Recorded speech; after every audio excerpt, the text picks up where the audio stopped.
right, everybody. Well, as promised, here we are back at the Rec Poker Podcast. As always, sponsored by Running Aces Racetrack and Casino, and blah, blah, blah. But who cares about all that stuff? Let's get right into it because, as you can see, if you're watching YouTube, you can see we have Kasey Lynn Mills with us. And Kasey was gracious enough to join us from what looks like a pretty awful place on our planet Earth. Kasey, first of all, welcome in. How could they put me here? Thank you. Happy to be here. Now, where are you actually calling in from? We are in the Virgin Islands currently, and after this podcast, we're going to go pick up one more member of the Thirst Lounge, and Bill Perkins is going to actually pick him up from his yacht, and we'll be heading out somewhere else to some other island. That was funny. As we had our time set up today, you're like, you sent me a message and, hey, can we do a little bit earlier because Bill wants us to go out on the yacht. And I felt really bad for you. This is not my life. I don't quite know how I found myself here. I just arrived a few days ago myself, so it all still feels like a little bit of a dream, and a fantasy come true. And I'm just extremely grateful that I'm here. Well, and I know you're really excited about it. And, chatting with you that we just met in Vegas for the first time, just this summer. And I got a chance to get to know you a little bit and found out more about this potential Thirst Lounge experience. And then you got the gig. So why don't you kind of catch us up a little bit first? I know it's been kind of a whirlwind few months for you, but talk a little bit about, how did you get into the poker world in the first place? And then how did that lead into this whole Bill Perkins Thirst Lounge yacht Virgin Island St. Thomas adventure that you now find yourself on? It has been a crazy ride, I have to tell you. Just in the last few years, my whole journey in poker has been amazing, but the last few years, it just kind of skyrocketed to somewhere I never even knew was possible. I grew up in Oklahoma and played poker with my grandmother, actually, who carried around a big purse full of quarters, dimes, nickels, and pennies. And that's what we did at all our family gatherings is we played poker. And she was a hell of a player. She never took it easy on any of us. And she was such a competitor. She grew up in an orphanage where her dad didn't believe that women had any value on the farm. And so he sent all of the girls to the orphanage. She spent her whole life trying to prove that she was just as good as any boy. And she always just had such a heck of a drive. She still bowls over 200 and an amazing competitor. And I always looked up to her as a woman who was just extremely strong and powerful, but also feminine. And so that's really how I got my start in poker, was from her. And then growing up in Oklahoma, we have our Indian casinos. And as soon as I could play, can start playing at 18, I started playing there at the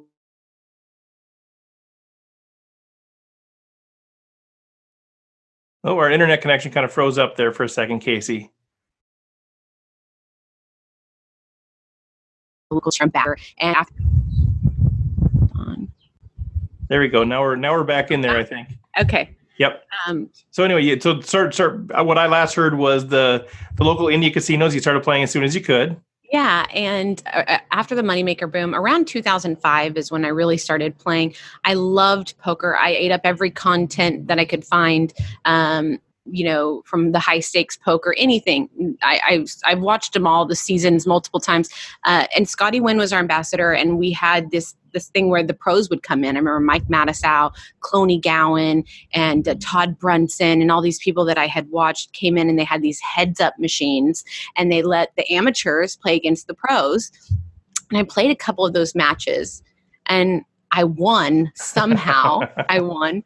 I was always a little bit fearless and a lot more aggressive than I think most women, and I happened to win, and so I just thought I was so good. Right. Best, of course. And I just was hooked from then on. And then about 2.5 years ago, after playing in Oklahoma for that whole time as a cash game player, on and off, not full-time the whole time, but had taken some times where I was playing full-time, I moved to California and I started playing on this show that we have out there called Stones Live as a professional cash game player. Those games were pretty wild, and it also gave me a chance to watch myself in the bird's eye view. And after playing on there for a while, they asked me to come in and go over some of my hands and analyze them. And so I did that. And after that, they asked me to become a full-time commentator. And that's really how I got started in commentating fast forward, this whole Thirst Lounge thing happens where Bill Perkins runs this contest where he's looking for the host of the new Thirst Lounge, where, you know, you're out in the Virgin Islands streaming poker, this amazing house and access to a yacht. And so I applied and I made the finals, and I got cut. I got cut in the finals. Really? Yeah, I didn't make it. And I was pretty devastated. You know, you put your audition tape out on a public platform for everyone to watch. And it was really tough for me. And my best friend and co-commentator did make it. He made it as a host of the Thirst Lounge.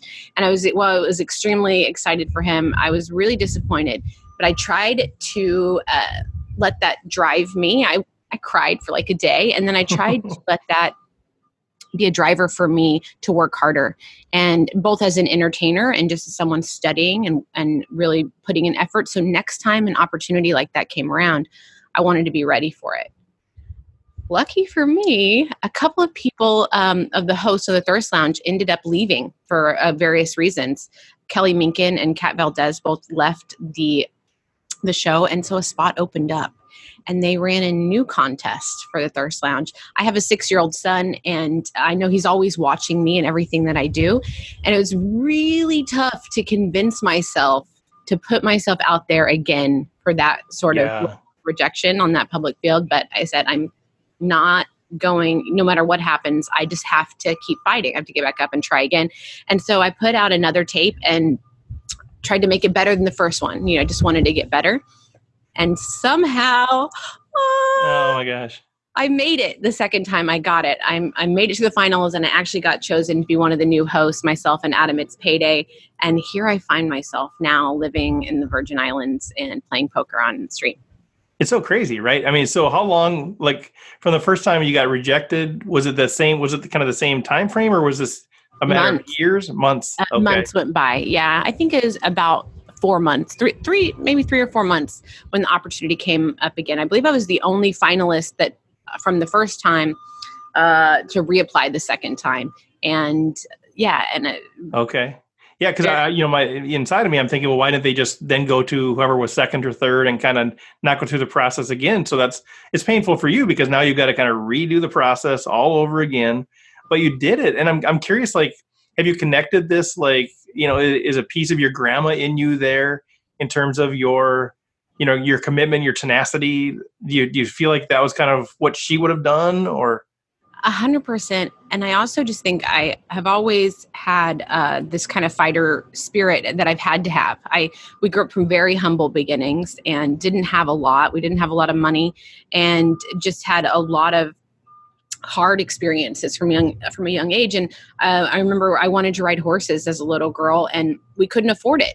And so I had to trade mucking stalls for horse lessons. And so from a very early age of waking up at 5 a.m., feeding the horses, cleaning the stalls, sweeping the barn, and doing those sorts of things that kind of built that backbone into me to have that tenacity.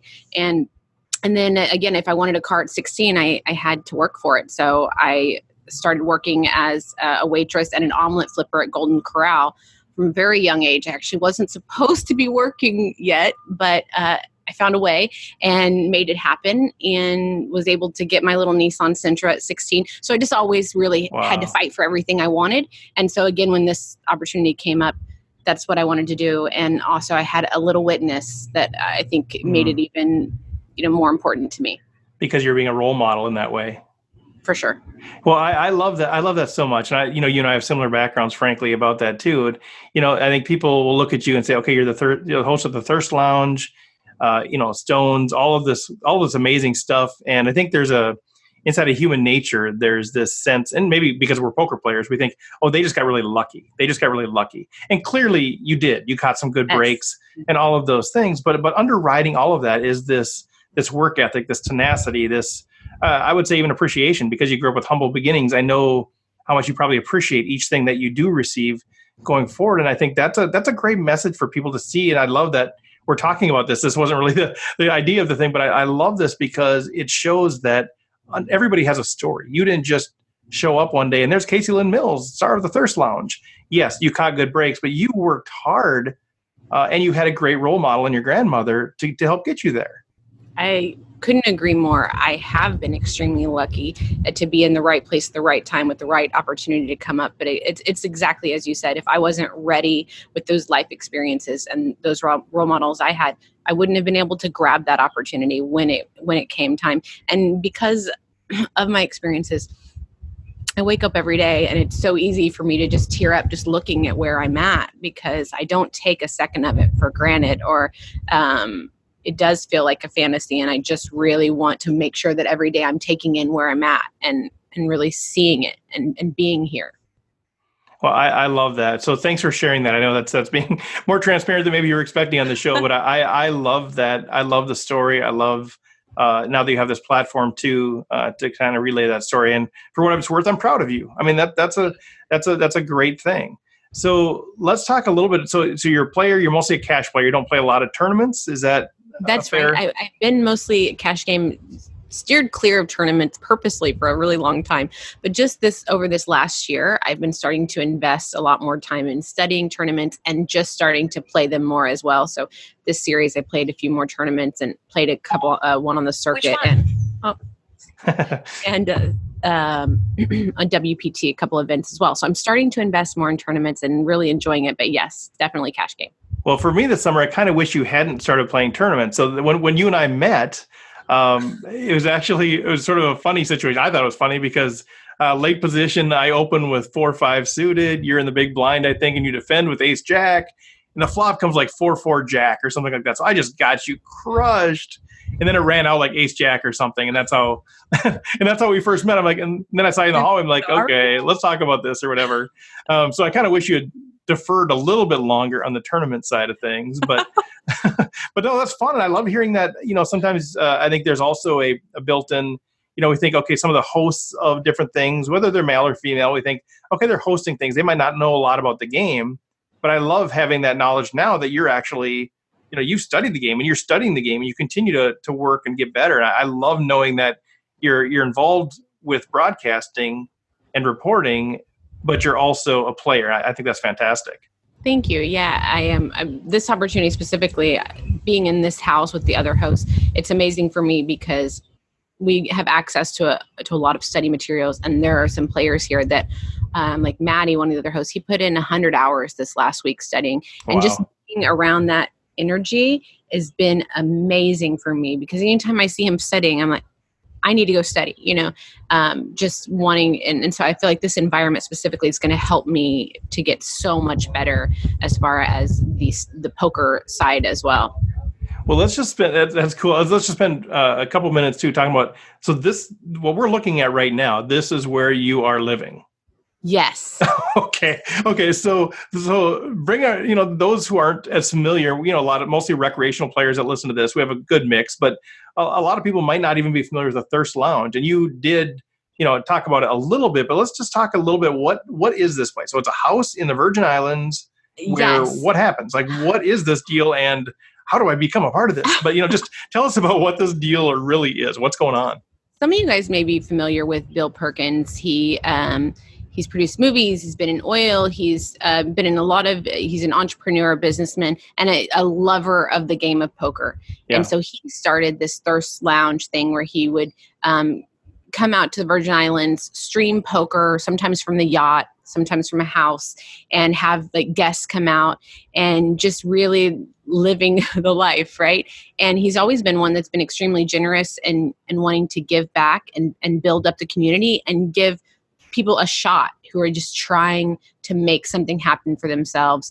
And so he decided, as he was not out here that often, living the jet setter life that he does and working and that sort of thing, he decided he wanted like a consistent host to be able to stream poker consistently. Okay. So he decided to run this contest to find a new host for the Thirst Lounge. Originally, it was going to be one host who hosted the Thirst Lounge.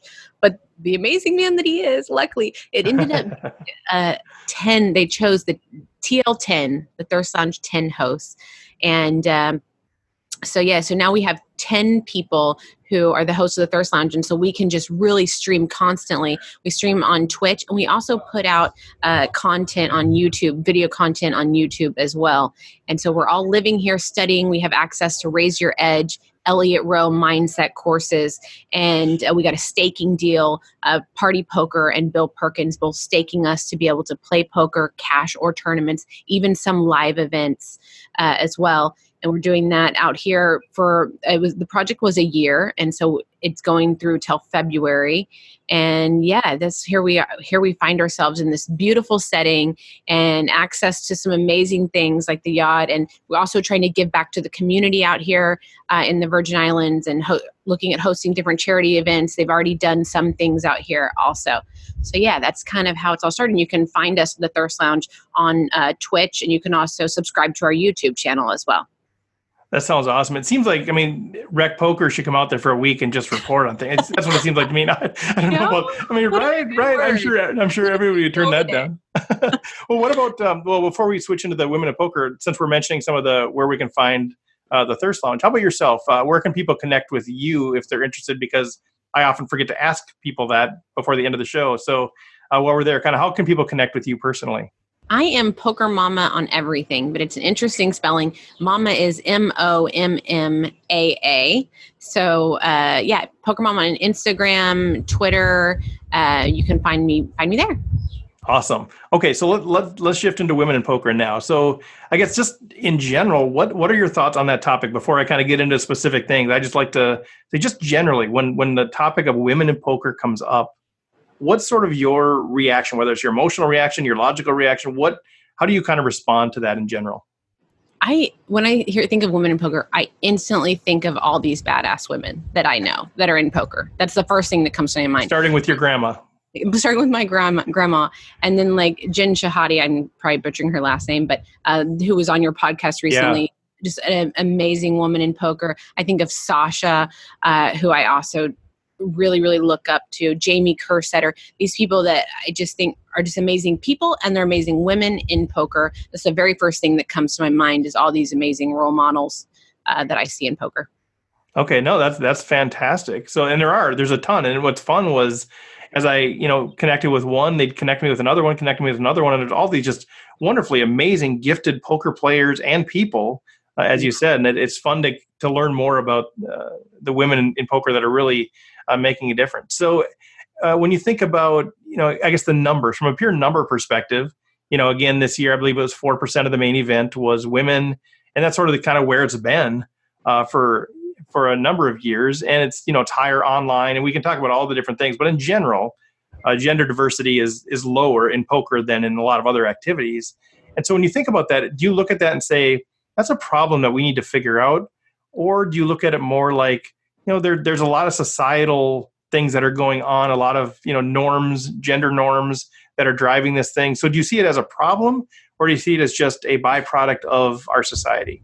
I think we can definitely get better, but I do believe that a lot of it does have to do with gender roles. I think that plays a part in it, but that's just one part of it, because there's a lot of other things there's a lot more women that would enjoy poker and like to be involved in poker, I believe.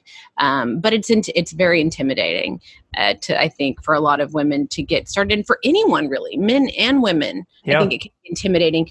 I still remember, or whenever I've invited my family to come play at the casino, how scary it is for them. Because I sometimes forget, having played for so long, how scary it is to sit down at that table and to not really know what you're doing, and to have, feel like you're messing up at every second, and everyone is staring at you and looking at you like you don't know what's going on. And so I think there's a lot of reasons. And of course, again, it just being so male dominated and male driven sport currently, I think a lot of women are intimidated, so they just never really do it. So I think it's going to start more at the home base, like home games, really getting women comfortable playing poker to start before they're going to be more comfortable coming into the casinos. And then once they are in the casinos, really having a super welcoming environment for the ladies, which sometimes, the experiences are extremely diverse. A lot of my experiences are amazing, and I have some of the best conversations that I've ever had, and people extremely kind. But there are some unfortunate experiences that you run into as a woman in poker too, so it can keep people away.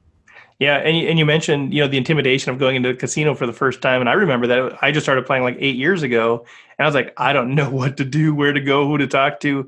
And so I made that one of my missions, is I always put it out there on the podcast. And I've had, I don't know, 4 or 5 people that have actually reached out to me in my local casino and said, I want to go play for the first time. Will you meet me at the front door and, and kind of walk me through? And I'm happy to do that because it is intimidating. And most of them except for one were guys too. So I think it's intimidating for anybody. And then like you said, so step one, how do we get people to be confident enough to go into the casino and play a live tournament? But then step two, how do they have a good experience when they're there, when they might not know all the rules, when they might make a bad call with Jack 7, when they, how do we make sure that, they're not being berated or that people aren't telling the wrong jokes at the wrong time and all those things.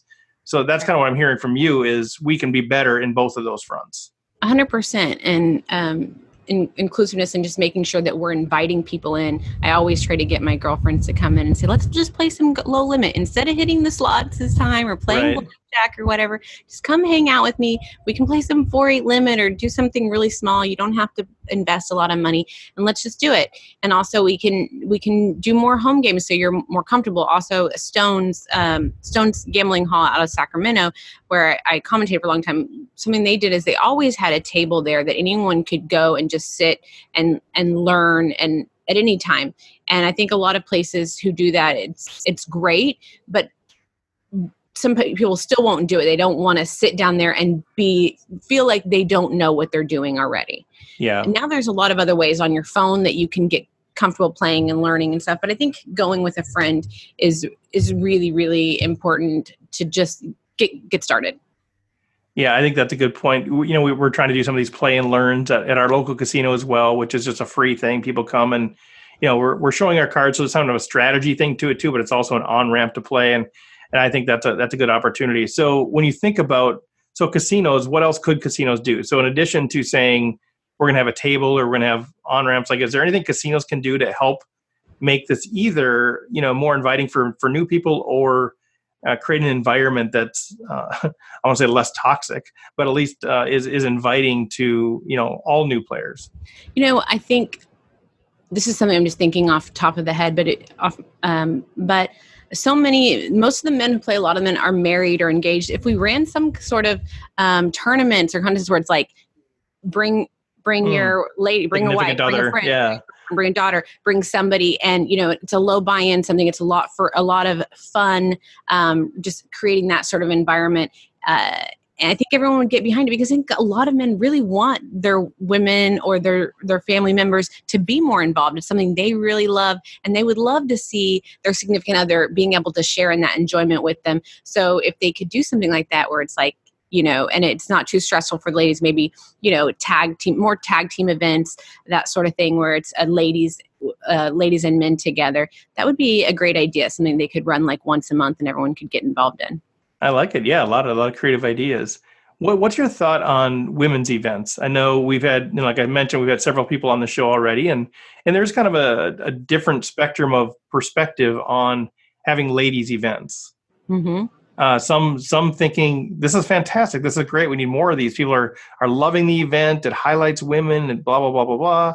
And then other people are saying, oh no, it's just sort of creating a greater divide between men and women and saying that we're something different. Or so there's kind of a broad spectrum. I'm curious your thoughts on it. Good for the game or even for you personally? Yeah, I'm all for it. I think the ladies event, I had so many people that were playing the ladies event at the World Series. They were talking about, this is the greatest event. The whole World Series is the ladies event. A community of women poker players coming together to support each other, loving each other.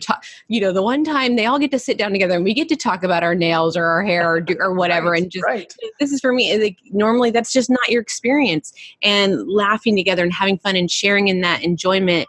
And it just brings us all closer. I always, anytime I meet a woman in poker, I always count her a friend first. I may not even know her yet, but I'm instantly, and that's what I've experienced with so many women like Maria and Jamie and Jennifer. Is just that same sort of thing. Is like, we're together, and we do have to support each other. We do go through some difficult experiences.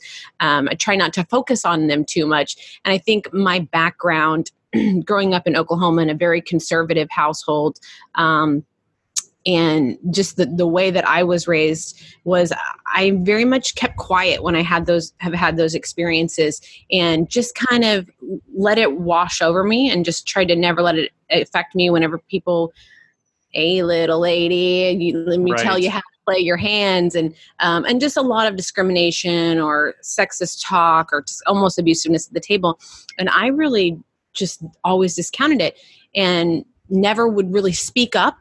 But once I moved to California, I found a lot different, a lot more women who were empowered to like or speak up and say more and say, hey, this isn't okay. And if we just keep kind of towing the line and just letting it go all the time and no one's speaking up for it, it's never going to get any better and it's never going to change. And I've had some great role models like Vanessa Cade, who's always been one to, even with people against it or for it, she's going to speak up and say, this is what I've been experiencing and this is what's happening.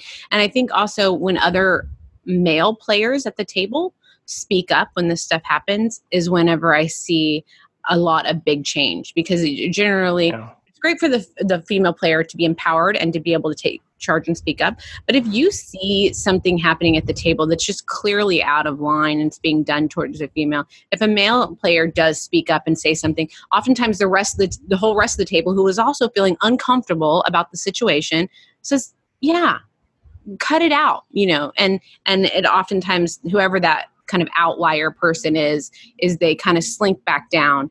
And so I think that's kind of the direction we need to move in as far as that goes. I love that. And I think, it's interesting because I've been in that role several times, and usually they do shrink back. Sometimes they double down on their issue. Sure. But, and only one time have I had, the woman, say, hey, I can defend myself. Like, oh, okay, I didn't mean to interrupt there, because she was being abused pretty heavily. But mostly you're right. It changes the tenor of the table. And I think it changes the expectation. It changes that cultural norm. It's right. No longer cool. I mean, I don't like when people tell women jokes, they tell ethnic jokes when those people aren't at the table, but sometimes they do when they're at the table, and they're both unacceptable. But it's just amazing to me, sort of the lack of awareness or sensitivity on that side. Yeah, and that's a great point when you say the lack of awareness, because it's something that I realize is that in always staying silent, some of these people really weren't aware of the way they were coming across, or that their joke wasn't funny, and that or whatever. And so when you bring that awareness, hey, that doesn't feel good to me. Like what you said, actually, I don't like it, and it does bother me. It can change somebody and going forward, but silence never will. So love it. And so you mentioned that, earlier on in Oklahoma, you'd be more just kind of just take it. This sucks. You go to California, more women are more empowered, or they're feeling like they can push back. Has that changed your reaction at the table? Have you sort of moved more in that direction as well of speaking up? I think we so often fall back on how we just have been built in, So I think, whereas I've been out in California 2.5 years, and every day I'm getting braver and more able to step up and speak up. But even out here, I would say that I'm typically the one that's like, this doesn't really bother me that much. I know this guy is an idiot, whatever. Right, exactly, right. And so I'm just going to let it go. But I'm bearing witness to so many women who are, Ebony Kinney, who's another Thirst Lounge host. I see her being so powerful as a female, as well as like Vanessa, I said. And when I see them doing that, I say to myself, I don't want them to stand alone, right.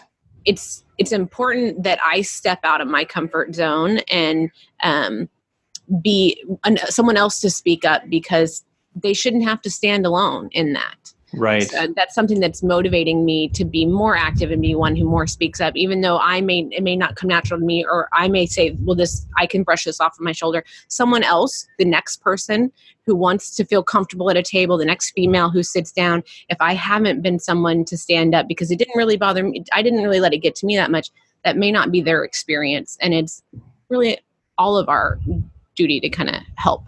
I love that. And I think that's the consistency of message. So even if it doesn't bother you, when you speak up, and then that same offender goes to another table and they hear it over there, goes to another table, hears it over there, they're getting enough of the same message that eventually they're in the minority. And I think that's exactly kind of what you said before about the other people sort of rallying around that thing, is they move from, okay, here's one person saying inappropriate things, one person taking inappropriate things, and everybody else neutral.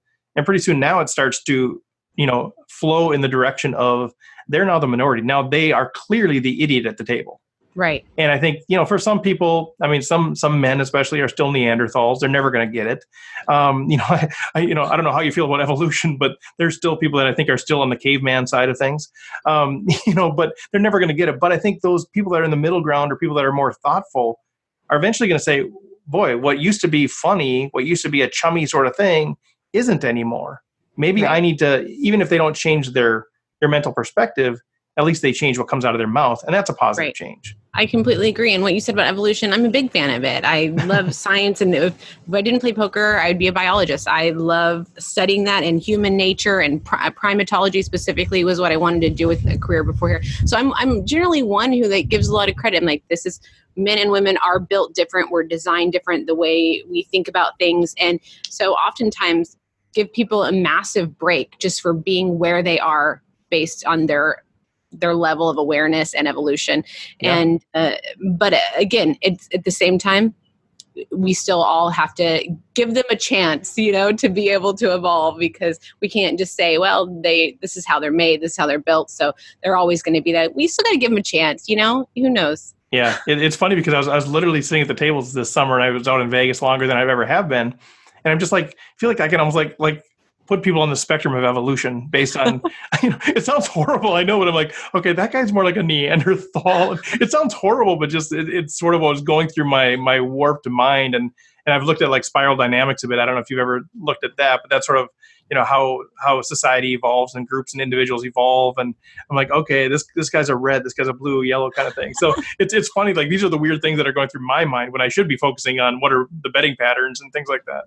Yeah, I think thinking about things that way for me has helped me to have more love and kindness for everyone in my heart, because when I really think about the differences and how they are, it's hard to hate on people, because you're just like, this is where they're evolved to, and it's how their brain's designed, and they're dealing with, where they're at right now. And so it makes it a lot easier for me to not harbor hard feelings or get angry and mad. That doesn't necessarily mean I don't have to stand up and ask for change, but at the same time, I don't have to hold on to these nasty feelings inside me. And I love that you said that, because I know what I said sounded very judgmental, and it is because I'm sort of perceiving people in a certain way, but in a sense, it does take them off the hook because I view them that way. And so what I started thinking is, that their upbringing, their nature of evolution, their status of where they are, they're not character flaws. They're just how they are. And so, I can still say I can appreciate this person, but, challenge them on certain parts of their being versus just throwing them out and saying that's a horrible, awful person. Because like you said, I mean, your upbringing has influenced you. Mine has influenced me. Everybody's has influenced them. Some of these people had no chance but to be, a misogynist because of how they were born and how they were raised. 100%. And so I still want to challenge that, but I don't want to just say, well, they're an awful person because they don't think how I do. Right. It almost tickles me sometimes because I look at it and you can almost just, I can laugh about it in like a loving way. It's just like, look at this, look at this little human over here, like dealing from their perspective and experiences. And I like being that way because I don't want to be walking around jaded and angry and frustrated all the time, but I still want to excite change. So trying to find that middle ground of just letting everybody off the hook where they are at, but also saying we can still do better and move forward. It's like a balance. I love that. That sounds like your humble beginnings kind of coming out there too. And I know the way I think about that is, who knows, I could be wrong too. Like, I mean, we all kind of walk around thinking we have, the complete monopoly on truth. Right. And so, that's part of it too, is saying, okay, I've got a perspective on how this should happen, but I'm not going to just throw them out and say they're a horrible, awful person because they don't completely think like I do. But at least let's challenge it. Let's give our voice into this thing and try to figure out if we can become, have the arc of justice, bend a little bit better. Right. 100%. And when you say I could be wrong too, when I think about myself, I'm like, and I am wrong too. Like I am wrong too. Because it's just like, I am just one person just dealing with my little tunnel vision. There's no way for me to see the big picture. And so I just try to do the best that I can to with the information that I have, knowing that some of that is not going to be, perfectly in perfect perspective with what's going on, because I just have my one little tunnel that I can see through. So, right. Well, I want to make sure I honor your time. We're getting close to the end here, and you've got a yacht to get on and blah, blah. But we all get it. We all look, yeah, I know. Exactly. We all feel so bad for you that you're under this time constraint that you have to get on Bill Perkins' yacht. And but no, this has been great. I mean, I've loved this conversation. I want to give you an opportunity if there's, I don't know, we didn't really have like a big structured plan here, but if there's anything that you wanted to say that didn't get said, or, you kind of have an audience here with a few thousand people that are all tuning into this because they're interested in improving diversity or just interested in the issue itself. Anything that you'd like to say to kind of further this conversation? I mean, the first thing I just want to say is thank you. Thank you so much for holding this conversation, for making, I think it's very easy to go a different way, but for you to have made this whole series on women in poker and to continue to have put so many women on and giving us a voice and a platform, I really appreciate it. And thank you for that, for doing that and taking that time and setting a great example of just an awesome podcast. I really enjoyed the ones that I've listened to as well. And I'm very grateful. Thank you. Okay. I don't want to take this. See, that's not what. No, it's not about me. It's about you guys. No, thank you for that. Anything else? Kind of, the final words of wisdom to either women that are out there, to men that are out there, to casinos, to podcast hosts. Anything else that you think that the world needs to know about this? I do. I want to say that I have actually worked a lot of different jobs in my life, and I've had a varied life experience with a lot of people. Poker has been the most amazing community that I have ever been a part of. I've met the most intelligent, thoughtful people who really care and love each other. And I think so often it's so easy for poker to get a bad rap and get put in a certain category. And I just have to say, it has not been my experience. I have never been happier and felt more loved and more welcomed, not only by women, but by men too, on a consistent basis. And I'm just super proud and thankful to be a part of this community. And so for anyone who's looking at getting involved in it or afraid to get involved in it, or what's that really about, or what is it really like? Is it just going to be, a bunch of crazy gamblers and people with all kinds of problems? It's really not. I have literally met some of them, just the most inspiring people in my life, of all genders, races, ethnicities, everything in poker. And it's amazing. So come on, get in here. That would be the one thing I'd have to say. I love that. I mean, I could go on for hours about that too, because, I just got into the game like 8 years ago, and I got a lot of pushback because I was on staff at a church. I run a nonprofit doing work in Rwanda, and, you get all this pushback. I started doing charity poker tournaments, and like people are like, "You're taking money from poker?" Like, you get all this pushback because people have this perspective of poker players as a bunch of, degenerates and all of that. And so that's been part of my mission, I feel like, too, is to help change that perspective from the outside. But being on the inside, as much as I am now, and getting a chance to talk to people like you just furthers that. Like, exactly what you said. This is a phenomenal community. Some of my best friends now I've met through poker, which is crazy for me to even have thought about that 10 years ago, and I never had played the game at all. Just phenomenal people. Yeah, like any community, like any family, they're the Uncle Joes of the world that are problematic. But the community as a whole has been phenomenal for me, and I just feel so blessed to be part of that as a whole. And it sounds like the sentiment that you want to get out there too, because we're talking about a tough issue, right? We're talking about kind of the edges of our community that are a little bit distasteful. Right. But let's not lose sight of the whole big picture that it really is a great community and a great family feel. I completely resoundingly agree. I've grown and learned more through talking with people in poker, and found more generous, charitable, loving people in poker than anywhere in my whole life. So it's a great community. Well, we can end there for what it's worth. I'm proud of you. I'm sure your grandma's proud of you. Everybody's proud of you that's been along with you the journey. Congratulations again on this great deal. And if you ever want to come on and chat poker, we'd love to have you.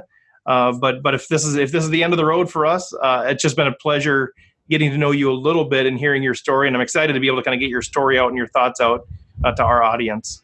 Thank you. I appreciate you having me on. It has been a blast. And I look forward to any time. And enjoy your miserable day out there.